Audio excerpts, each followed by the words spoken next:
Nouvelles Alfa Romeo sur le stand Alfa du salon de Bruxelles. Oui. Avec Jean.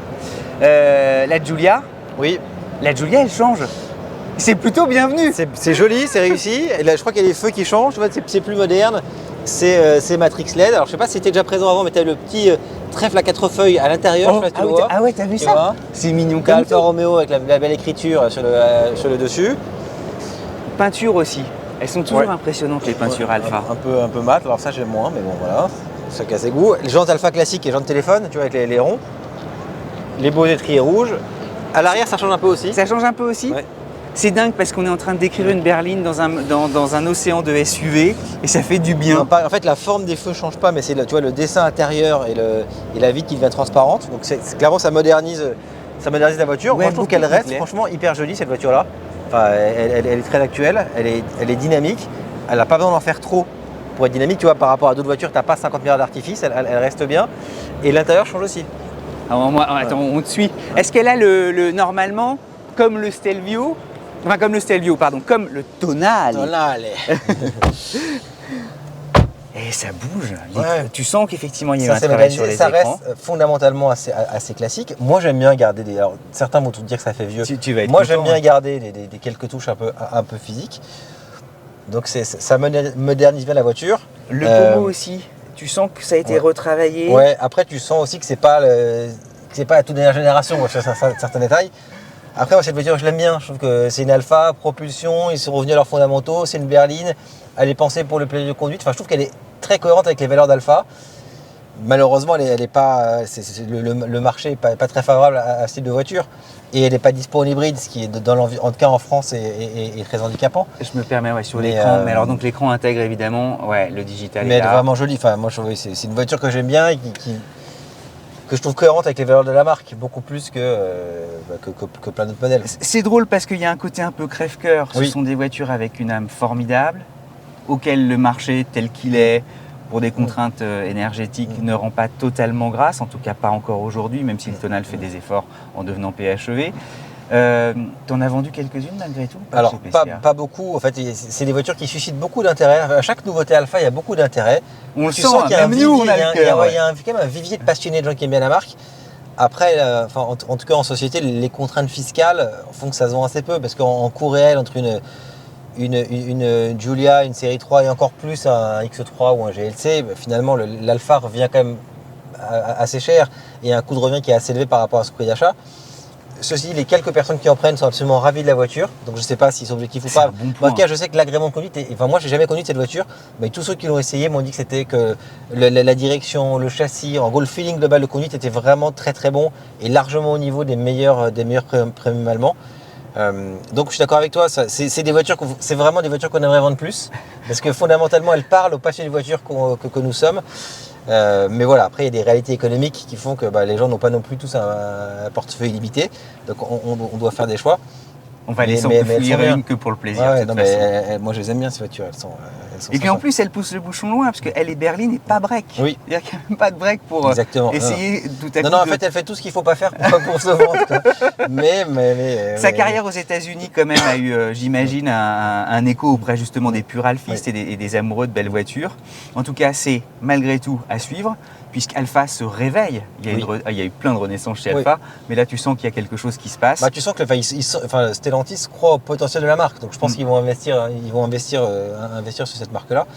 Et le directeur général qui est Jean-Philippe Imperato est quelqu'un qui aime l'automobile et on peut lui faire confiance là-dessus. On a la chance d'avoir avec nous Jean-Philippe Imperato, monsieur Alfa Romeo en personne. Bonjour. Et alors Jean-Philippe devant un monument. Ah oui, ça oui. Un monument à la fois de style, de design, d'histoire, mais aussi record de prix. Ah ouais, là vous avez la voiture la plus chère du salon. Là, hein. C'est la dernière transaction d'une 33 Stradale et c'est 27 millions. Hein. Et c'est dire en fait... Donc c'est même pas la peine qu'on parle de pricing power. Non mais c'est vrai, non, mais c'est dire aussi, et ça reflète toute la valeur, l'âme d'Alfa Romeo. C'est-à-dire que y a parmi les marques premium, une sorte de... Enfin, c'est le cœur qui parle à chaque fois chez Alfa. Et même parmi l'ensemble de toutes celles qui ont déjà une très belle histoire, c'est palpitant. On est vraiment au moment où Alfa renaît. Il y a l'électrification qui arrive. Se développe. Ouais. Où va Alfa Romeo alors? Ah, loin. Hein. Mais tant mieux. Tous les alpistes, tous les tifosi agitent des drapeaux. Non, enfin, on fait ça avec, très sérieusement, on a fait 3 choses. En 2 ans, on a fait on est revenu dans une situation de profit acceptable. C'est-à-dire qu'on perdait des sous. On n'en perd plus. C'est très important parce qu'on gagne de l'argent et ça me permet de financer un plan produit. Vous comprenez? Première décision. La deuxième, c'est on passe de 0 à 0. C'est quoi de 0 à 0? De 0 voiture électrifiée à 0 émission en 2027. Beaucoup de réactions dans le monde Alphys. Il dit putain, Jean-Phi. Quand tu dis ça, on bug en fait. C'est incroyable. Passer en aussi peu de temps? 5 ans, max. Alors, les alphistes, dont je fais partie, hein, parce que moi je suis né dedans, ils disent le thermique, Jean-Phi. Ouais, d'accord. Et la deuxième catégorie d'alphistes, ils savent parfaitement que la défense de la marque, elle passe par là. C'est-à-dire, si on n'est pas en 2027 capable d'être électrique on est mort.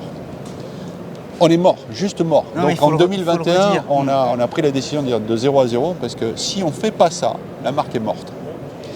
Alors troisième chose, dire, ouais d'accord, on le fait, mais on ne trahit pas l'ADN du bazar. C'est-à-dire que quand on va arriver avec les nouvelles autos, je sais pas, je vous prévois un au-dessus de 700 bornes en autonomie, vous rechargez en 18 minutes, vous avez 800 chevaux sur le capot, un quadrifoglio à 1000 bourrins, vous faites du 0 à 100 en 1,9, vous allez arracher les copeaux. Hein. Non, en 1,9 Ah oui, on va aller chasser fort. Mais peu importe, ce qu'il faut que vous sachiez, c'est que la prestation qu'on déroule, elle est méthodique. On a fait Tonale, on l'avait dit, on l'a fait. On a fait le plug-in hybride, c'est fait. On va progressivement, en 2024, je vous amène une auto qu'on pourra révéler d'ailleurs au Salon de Bruxelles probablement, et qui va répondre à ceux qui ont une Mito, qui ont une Juliette, en disant « Hey les gars, attendez-moi un an de plus, j'arrive, elle sera rouge ». D'ailleurs, elle ne s'appellera pas Brenner, au passage. D'ailleurs, il va falloir que vous choisissiez le nom vous-même. Donc on va organiser la consultation fin juin, je crois. Parce qu'il faut qu'on choisisse Sérieusement? le nom. Il faut qu'on choisisse le nom en septembre. Enfin, il faut qu'on révèle le nom. Donc on va faire ça. Et puis à partir de 25, 26, 27, c'est 28... Vous dites les choses assez posément, mais les choses sont énormes. Ouais, mais bon, vous avez un lancement par an. Donc 23 c'est Tonale, 24 ce sera une autre voiture, 25, 26, 27, vous avez un lancement par an, full élec, avec des prestations super cool. Voilà, vous me posiez la question, où va Alfa Romeo? On va là.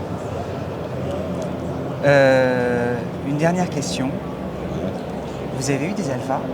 Oui, bien sûr, oui. Oui, bien sûr. Moi j'ai roulé en GTV 2 litres et j'ai roulé en GTV 6.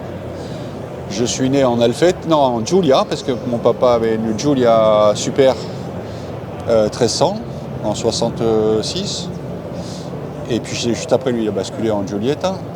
Quand j'avais 10 ans, j'ai dit quand même, papa, ce serait bien que tu achètes la GTV 2 litres. La boucle est bouclée, en fait. Ah ouais. J'aurais rêvé prendre ce job avec mon père vivant.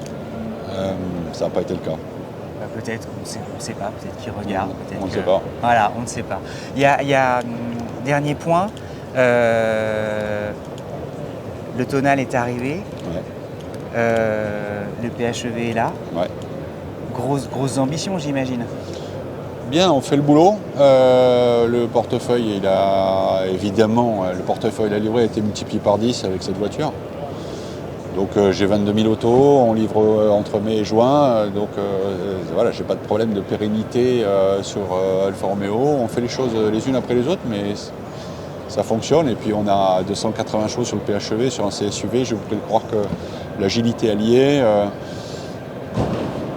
Vous, dans le monde belge et je dirais français aussi, conduisez. Tester et décider. Et quand vous dites conduisez, on veut bien vous écouter, vous êtes pilote. J'ai appris ça il n'y a pas longtemps. Vous faites de la compétition encore ? Je suis un petit amateur, un très petit amateur oui, je suis un fou furieux de bagnole, ouais, absolument.